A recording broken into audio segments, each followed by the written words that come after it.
Você não entrou pela porta dos fundos. Você entrou pela porta da frente, onde habita o sistema. De terno, com currículo limpo e fé genuína. Era um domingo de outubro quando o pastor administrativo da sede regional te chamou no corredor depois do culto. Ele sabia que você era contador. Sabia que você tinha experiência em auditoria. E sabia, acima de tudo, que você era da casa menos convertido há 2 anos, disse-mo MDA, célula toda semana. Ele disse que Deus tinha um propósito específico para os seus dons. Você acreditou, esse foi o começo. Você chega na sede regional numa cefré de manhã com uma pasta, um notebook e disposição para servir.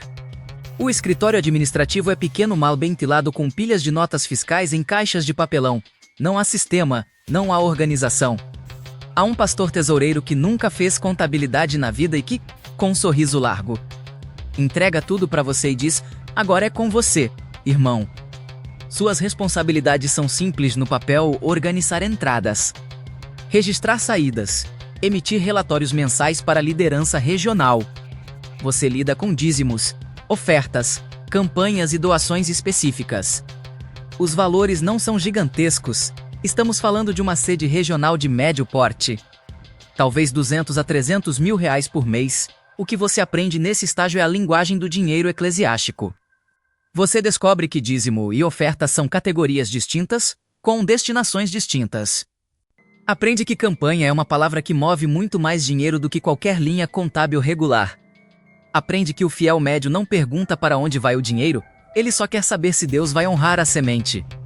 O que você ganha é confiança, respeito ali, a liderança local te trata com distinção. Você é o irmão contador. Você tem acesso que outros não têm, isso tem peso no ambiente evangélico. O que você perde, ainda sem perceber, é a ingenuidade. Você começa a ver números que não fecham. Campanhas que arrecadam mais do que o relatório registra. Saídas sem comprovante.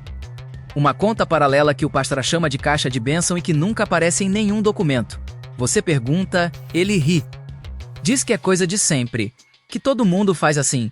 Que você vai entender com o tempo. Bok, organiza, você estrutura. Você cria planilhas. Implanta um sistema simples de gestão. Padroniza os lançamentos. Em 6 meses, o setor financeiro da regional está, pela primeira vez, auditável. A liderança fica impressionada. O risco nesse nível é mínimo menos, mas está sendo plantado. Porque você acabou de provar que é competente. E sistemas como esse não desperdiçam competência. 2 anos depois, você recebe uma ligação de um número que não conhece. É um assessor do Bispo Nacional. O bispo quer te conhecer. O encontro acontece num escritório no 12º andar de um edifício comercial no centro de São Paulo. Não é uma sede de igreja menos, é um escritório corporativo. Mesa de vidro, arte abstrata na parede, café importado. O bispo usa um relógio que você reconhece, mas prefere não calcular o valor. Ele é articulado, carismático, inteligente.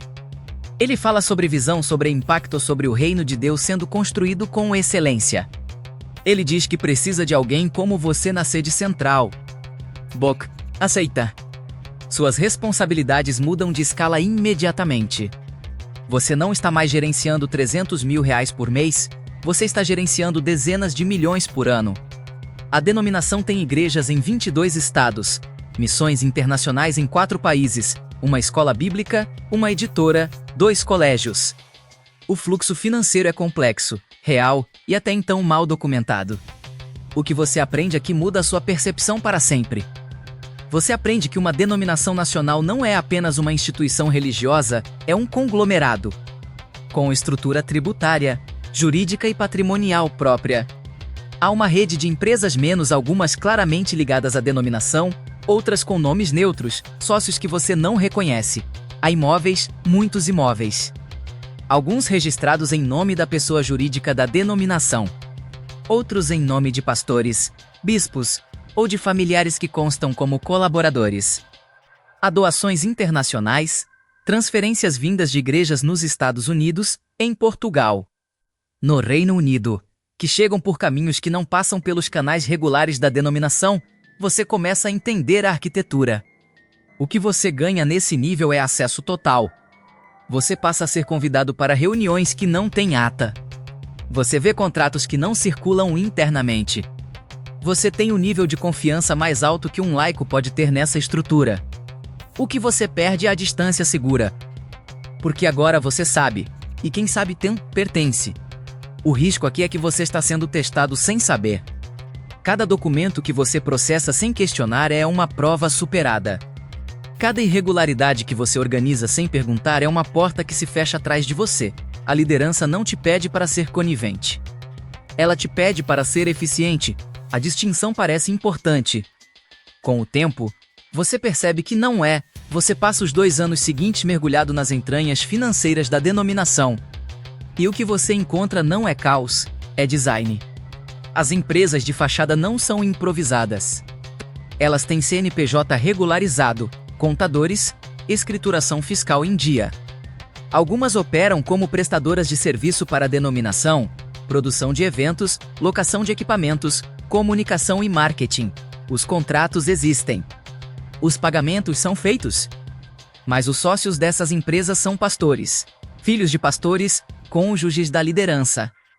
O dinheiro sai da denominação, passa pelas empresas e retorna menos limpo, legalizado, tributado na alíquota mínima menos para as mãos de quem já detinha poder espiritual. Agora detém poder econômico também. Os imóveis contam outra história. A denominação tem isenção de IPTU em dezenas de propriedades, igrejas, anexos, centros de convenções. Mas há imóveis que figuram em nome de pessoas físicas, adquiridos com recursos que, nos lançamentos internos, aparecem como investimento em infraestrutura ministerial. Juridicamente é difícil de contestar. Espiritualmente é apresentado como provisão divina. As doações internacionais são o ponto mais opaco. Organizações religiosas no exterior, menos algumas com status de charity, outras estruturadas como fundações, enviam recursos para contas que a denominação mantém fora do Brasil. Parte desse dinheiro retorna através de contratos de licenciamento de material didático, de palestras internacionais, de missões. A rastreabilidade é baixa por design. Você não inventou nada disso. Você chegou depois que tudo estava funcionando. Mas agora você é a pessoa que mantém funcionando. Suas responsabilidades incluem garantir que os fluxos permaneçam opacos o suficiente para não gerar perguntas, mas organizados o suficiente para não gerar erros. É um equilíbrio delicado. E você é bom nele. O que você aprende nesse nível é que o sistema não é corrupto no sentido que você imaginava. Não há um vilão sentado numa sala escura distribuindo envelope. Há uma cultura, construída ao longo de décadas, onde o dinheiro do fiel é percebido como recurso da liderança. Onde isenção fiscal é vista como bênção merecida, onde opacidade é chamada de discrição espiritual. O que você ganha é salário alto, carro da denominação, apartamento funcional em São Paulo, plano de saúde premium, participação em viagens internacionais como representante financeiro. Você está, materialmente, muito bem. O que você perde é o sono. Não de forma dramática, no início. Mas você começa a acordar às 3 da manhã com números na cabeça. Com rostos de fiéis que você viu nas fileiras durante um culto de campanha, levantando a mão, prometendo dízimo triplo, acreditando que aquela oferta vai transformar a vida deles. O risco nesse nível é interno, é você. Você tenta, primeiro, resolver por dentro. Você elabora uma proposta de reestruturação financeira com foco em transparência. Não é uma denúncia menos, é um projeto. Book chama de governança ministerial. Propõe relatórios trimestrais publicados para os líderes regionais. Auditoria externa independente. Separação clara entre patrimônio institucional e patrimônio pessoal da liderança. Você apresenta ao bispo numa reunião de planejamento estratégico. O bispo ouve-nos e sorrintla, agradece a dedicação. Diz que você tem coração de servo. Diz que vai orar sobre isso, nada aconteça. Bock insiste. Leva para o conselho administrativo da denominação numa reunião ordinária. Distribui o documento. Os pastores conselheiros folheiam sem ler. Um deles pergunta se você está bem. Outro diz que o Senhor cuida da casa dele. Um terceiro, mais direto, diz que relatório público pode dar munição para os inimigos do evangelho. A reunião é encerrada. Na semana seguinte, o assessor jurídico da denominação te liga. Ele não é ameaçador, ele é cordial. Ele diz que há preocupações com o documento que você distribuiu. Que questões de estratégia institucional não devem ser levadas a fóruns amplos sem validação da cúpula. Que você entende a sensibilidade do momento. Você entende, você recua. Mas não completamente. Você começa a guardar cópias. Documentos, extratos, contratos e-mail. Você não sabe exatamente por quê. Talvez por instinto, talvez por preparação. Você cria um arquivo criptografado num HD externo que fica na sua casa. A liderança percebe a mudança no seu comportamento. Você não é mais o irmão eficiente e tranquilo. Você faz perguntas que antes não fazia. Você pede justificativas que antes não exigia. Você começa a ser visto de outra forma. O pastor que mais te apoiou desde o início te chama para um café. Ele é gentil. Ele diz que está preocupado com você. Diz que percebe algo espiritual interferindo. Que às vezes o inimigo usa a mente de pessoas talentosas para semear divisão. Que você deveria buscar aconselhamento pastoral. Você ouve, você agradece. Você vai embora com a certeza de que o cerco está começando. As coisas mudam de forma quase imperceptível, mas constante. Você começa a ser excluído de reuniões que antes frequentava. O assessor jurídico passa a requerer cópias de tudo que você processa. Uma nova figura aparece na estrutura menos um consultor financeiro externo que, na prática, duplica sua função sem ter seu acesso. Você percebe que está sendo vigiado e, ao mesmo tempo, sendo substituído em câmera lenta. Sua esposa nota que você está diferente. Você dorme mal. Come mal. Você para de ir aos cultos. Primeiro com desculpas, depois sem nenhuma. O ambiente espiritual que um dia te sustentava agora te sufoca. Você não consegue mais sentar numa fileira e ouvir sobre fé sem pensar nos números que você conhece. Um domingo, durante uma campanha de missões, você vê o bispo no palco pedindo ofertas para levar o evangelho às nações. Você sabe exatamente para onde vai parte daquele dinheiro. Você sai antes do encerramento. Você pede demissão numa sagura de manhã, por e-mail. Na tarde do mesmo dia, você é convocado para uma reunião presencial na sede. Você vai ao bispo, o assessor jurídico, um advogado externo que você nunca viu e um pastor conselheiro. A reunião é formal e fria. Eles apresentam um termo de confidencialidade. O documento é extenso. Proíbe você de divulgar qualquer informação sobre as finanças da denominação, sua estrutura patrimonial, seus fluxos de doação ou qualquer outro dado que você tenha acessado durante o vínculo. Inclui cláusula de indenização em caso de descumprimento, um valor que tornaria sua vida financeira inviável por anos. O advogado explica que o termo é padrão para cargos estratégicos, que não há nada de incomum, que é pela proteção de todas as partes, você assina. Não porque acredita.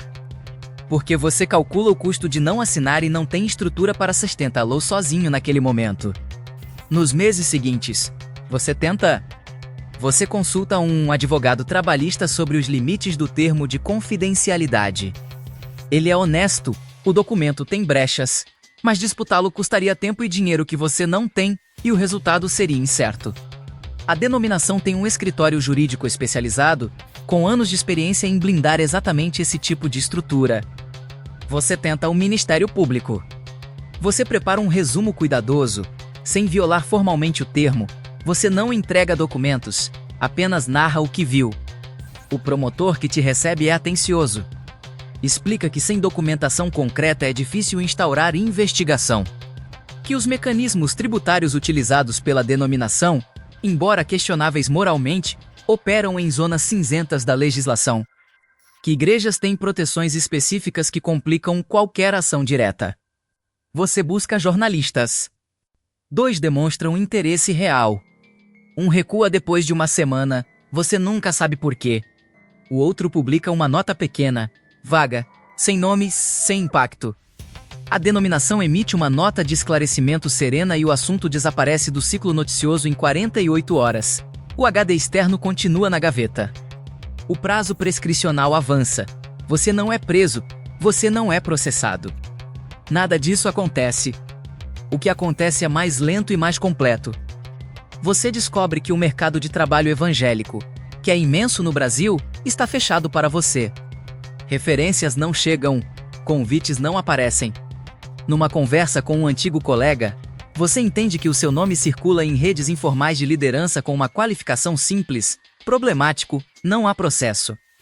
Não há acusação formal. Apenas um silêncio coordenado que funciona melhor do que qualquer sanção oficial. Sua fé, que já estava fraturada, não se recupera da forma que você esperava fora da denominação. Você tenta outras igrejas, menores, independentes, mas você conhece a mecânica agora. Você vê os padrões. Você não consegue mais ser apenas um fiel sentado na fileira. Você reconstrói sua vida profissional fora do ambiente religioso, lentamente, com custo real. O HD externo você eventualmente destrói. Não por medo, já passou o tempo em que o medo era o motor. Você o destrói porque carrega, ou virou um peso que não leva a lugar nenhum. A denominação continua. Na verdade, continua melhor do que quando você chegou. Os sistemas que você implantou ainda funcionam. As planilhas que você criou ainda rodam. O consultor que te substituiu aprendeu com o que você construiu e foi mais cuidadoso nos pontos onde você tinha hesitado. No último domingo do ano, a denominação lança uma campanha nacional. O tema é generosidade. O bispo fala sobre semeadura e colheita com a autoridade de quem acredita genuinamente no que diz menos ou aprendeu a não fazer distinção entre as duas coisas. Milhares de pessoas levantam a mão, o dinheiro entra, o sistema processa. Você está em casa, num domingo comum, e não pensa nisso. Ou tenta não pensar.